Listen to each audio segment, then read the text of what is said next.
Hello my dear students, this is Anshuman Dikshit. आज हम बात करने जा रहे हैं एक बहुत इंपॉर्टेंट टॉपिक की।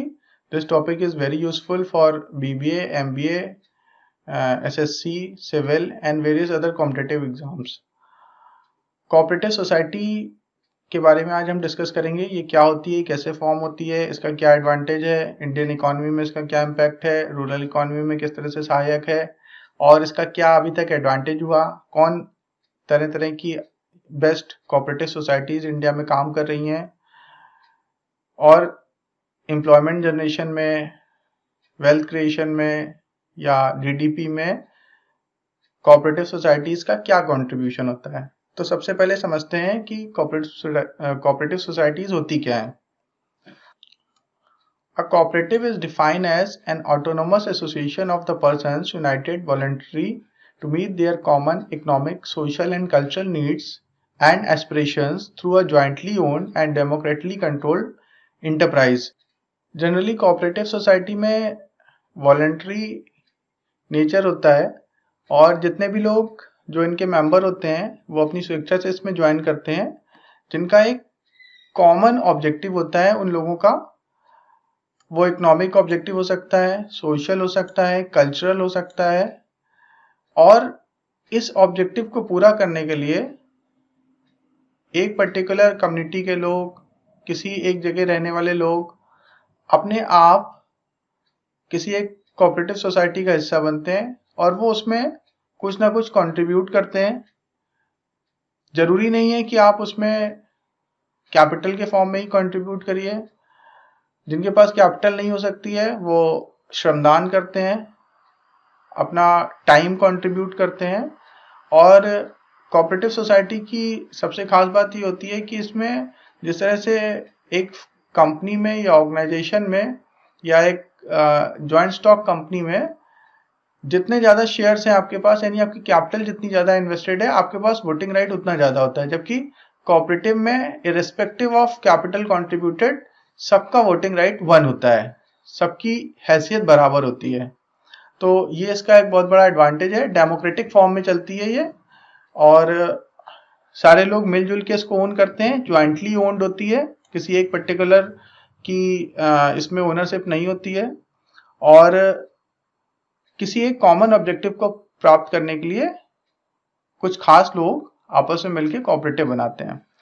A cooperative society may also be defined as a business owned and controlled equally by a people who use its service or who work at it. Cooperative society एक इस तरह का बिजनेस होती है जो jointly owned और control करी जाती है कुछ लोगों द्वारा, जो उसमें काम करते हैं या वो अपनी सेवाएं प्रदान करते हैं और उसके बदले उनको कुछ ना कुछ धन या अर्निंग होती है। और यहाँ पे जो कोऑपरेटिव का ऑब्जेक्टिव होता है वो वेल्थ मैक्सिमाइजेशन या वेल्थ क्रिएशन नहीं होता। बेसिकली कोऑपरेटिव का ऑब्जेक्टिव होता है अपने मेंबर्स को हेल्प करना, ये उसका प्राइम ऑब्जेक्टिव होता है।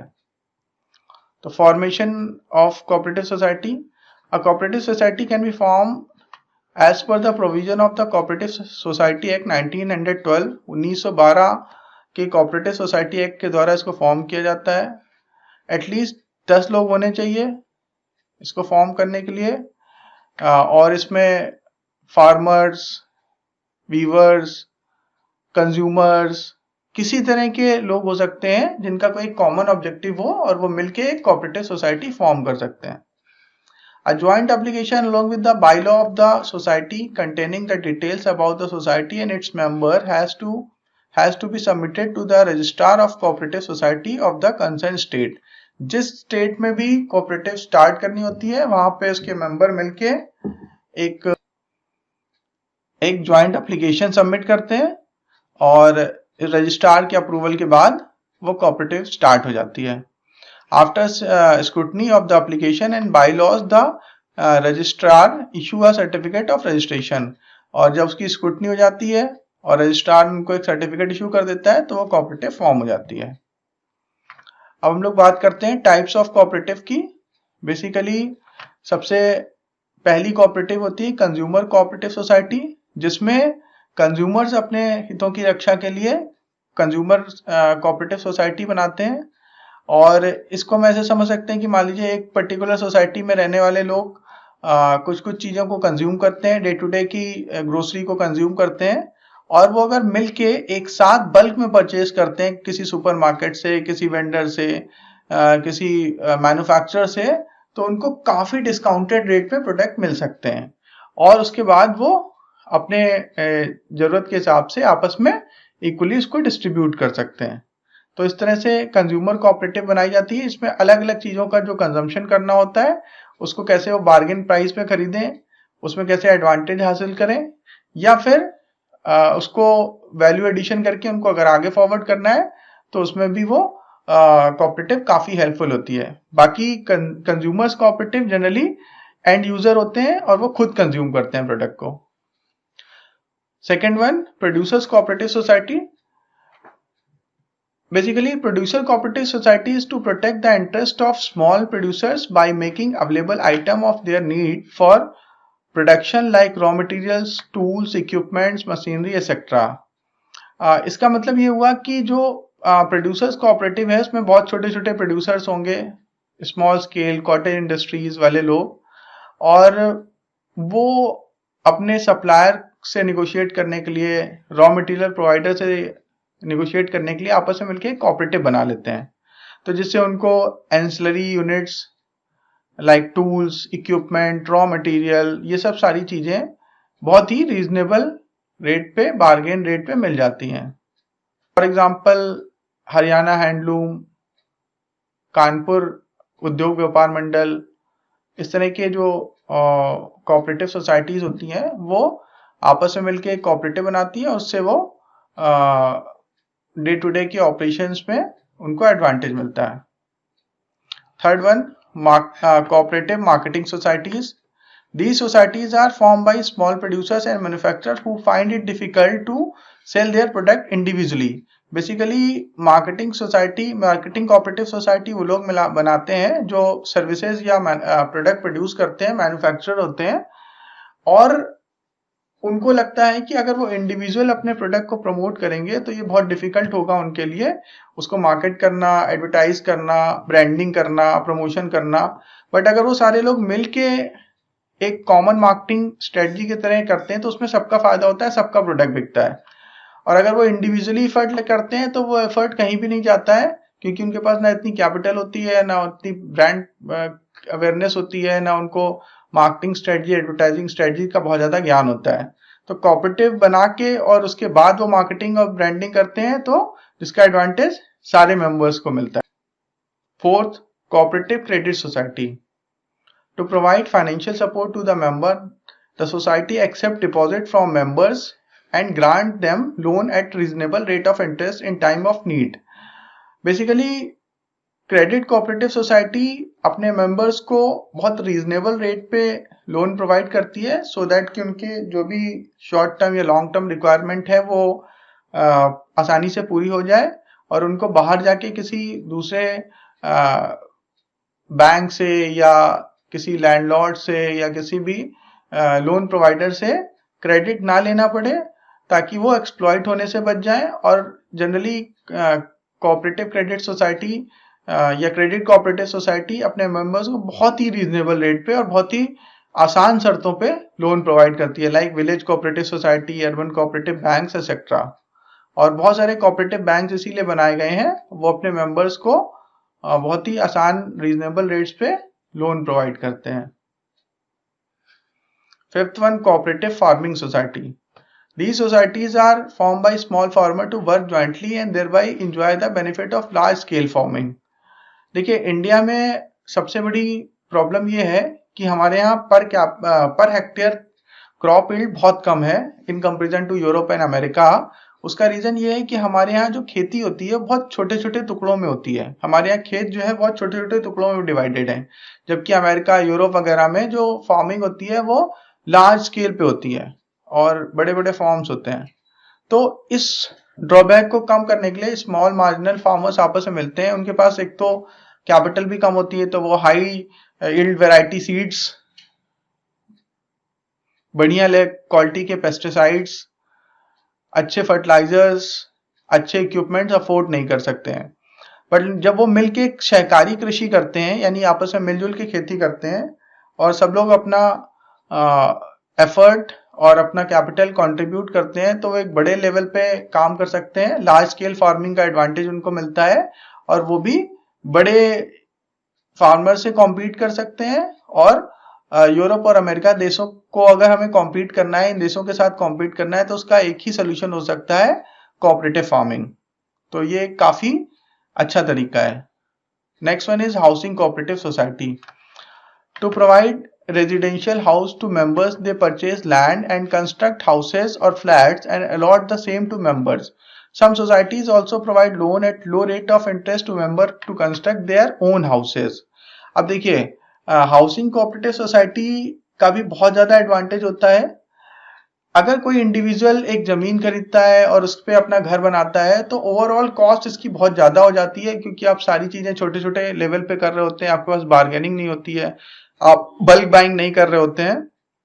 बट अगर हम एक हाउसिंग कोऑपरेटिव सोसाइटी के थ्रू जाते हैं, तो हाउसिंग कोऑपरेटिव सोसाइटी बड़े लैंड को परचेज करती है, जिसमें उसको एडवांटेज मिलता है।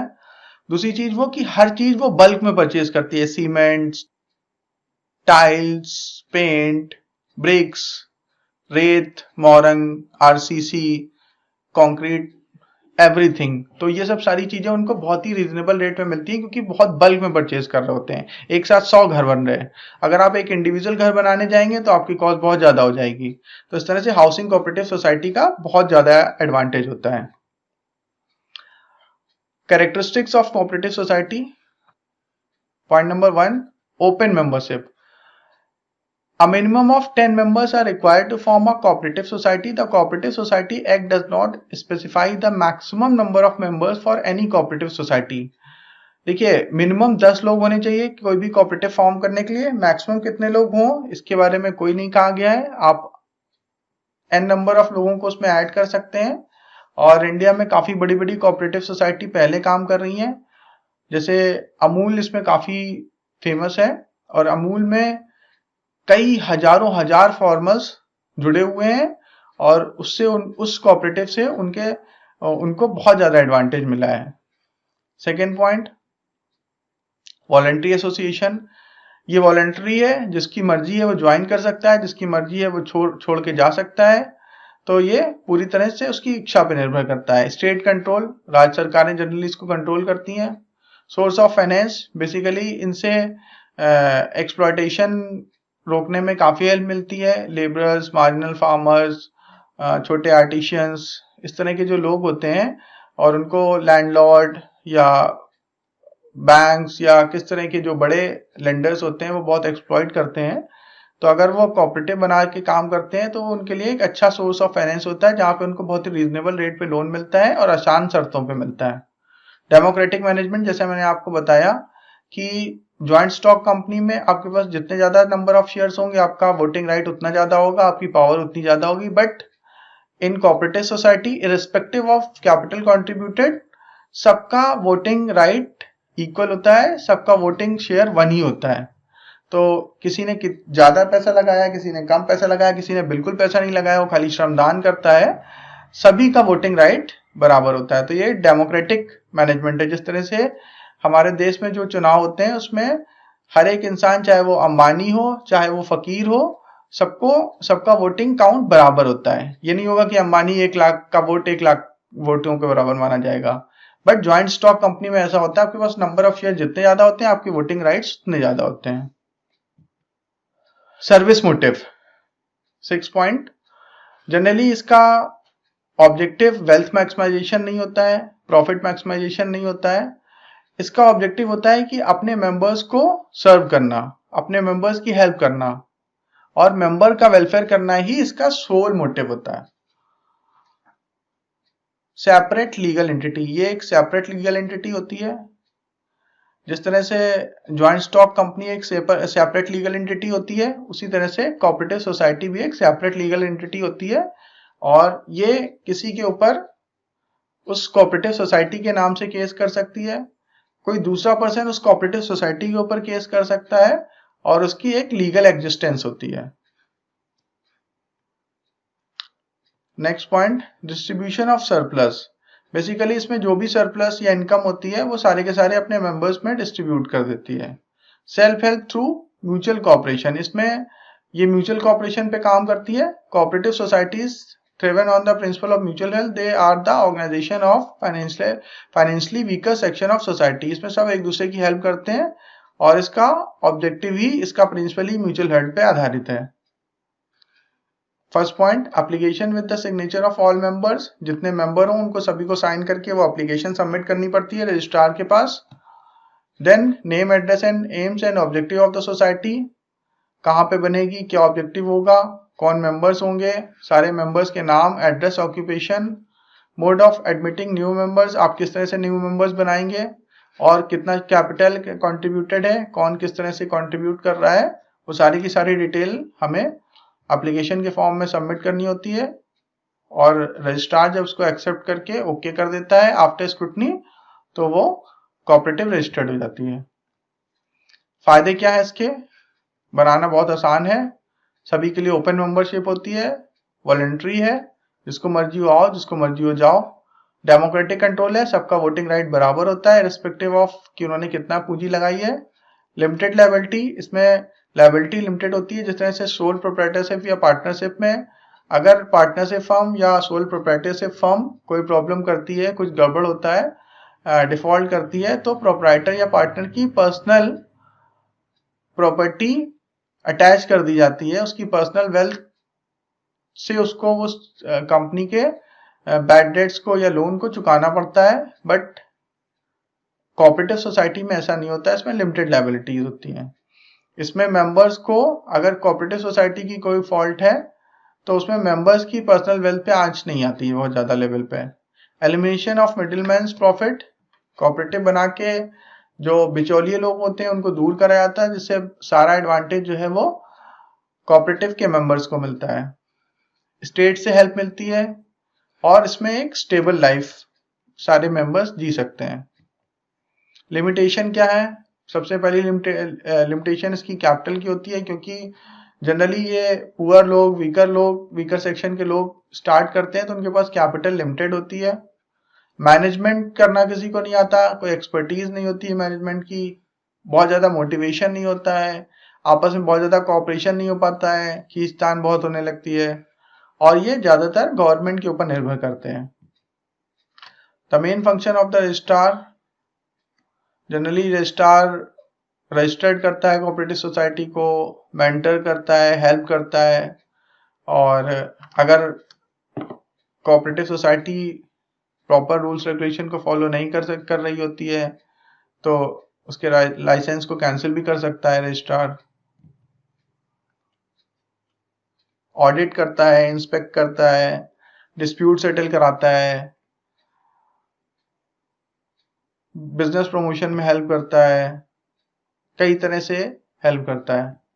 किन किन सोसाइटीज पे एक्ट अप्लीकेबल होता है, societies to which the act applies, charitable societies बना सकती हैं, मिलिट्री, ऑर्फन फंड्स और societies, society establish for promotion of science, literature और for fine arts, society establish for maintenance of libraries और reading rooms for general public, society establish for public museums and galleries for painting और other work of art. इसमें एक और topic आता है multi state cooperative societies.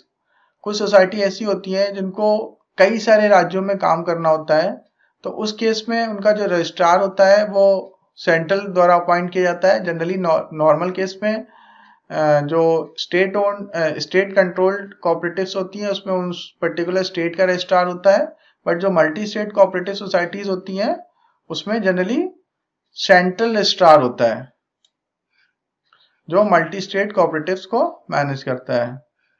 और multi state cooperative society act 2002 के द्वारा इनको बनाया जाता है और इनका मेन ऑब्जेक्टिव ये होता है कई सारे राज्यों में एक साथ काम करना। इसके मेंबर्स की क्या ड्यूटीज हैं, क्या राइट्स हैं, तो duty of every member, it is duty of every member of multi state cooperative society to promote and protect interest and objective of the society. Voting, every member include member who is employee shall have 1 vote irrespective of his share holding. जैसा कि मैं आपको कई बार बता चुका हूं कि cooperative में आपकी शेयर होल्डिंग से कोई फर्क नहीं पड़ता, सबका वोटिंग राइट बराबर होता है। Management of society, management of multi state cooperative society will be 3-tier structure. Management of society, management of multi-state cooperative society will be a 3-tier structure. General body consists of all members. They elect board of directors to exercise overall control over operations. Day-to-day control is executed by chief executive, who will be employee of the multi-state cooperative society. Chairperson, president of society. A multi-state cooperative society can have chairperson, president, and vice chairperson, vice president.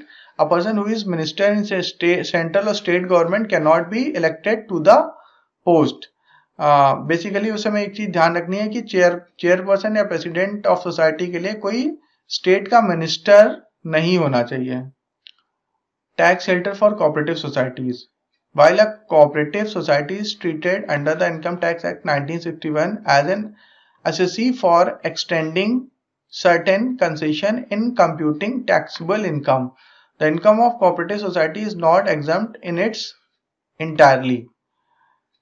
तो income tax act 1961 में cooperative societies को कैसे treat करना है वो बताया गया था। इनको काफी सारा एडवांटेज बेनिफिट मिलता है, लेकिन की इनकम कंप्लीटली एग्जम्प्ट नहीं है। हमारे देश की कुछ फेमस कोऑपरेटिव सोसाइटी लाइक सबसे फेमस अमूल है। सेकंड, श्री महिला गृह उद्योग लिज्जत पापड़ काफी ज्यादा फेमस सोसाइटी है। उसके अलावा अन्नपूर्णा महिला क्रेडिट कोऑपरेटिव सोसाइटी, कृषक भारती कोऑपरेटिव सोसाइटीज और इस तरह से बहुत सारी और दूसरी सोसाइटीज बनी हुई हैं। Thank you. अगर आपके कोई कमेंट, कोई सुझाव, कोई क्वेश्चन हो तो उसको कमेंट बॉक्स में जरूर जाके लिखें और इस वीडियो को लाइक करना, शेयर करना बिल्कुल मत भूलिएगा। काफी इंपॉर्टेंट टॉपिक है और आप अगर लाइक करते रहेंगे तो मैं इसी तरह से और अच्छे वीडियो आपके लिए लाता रहूंगा। धन्यवाद।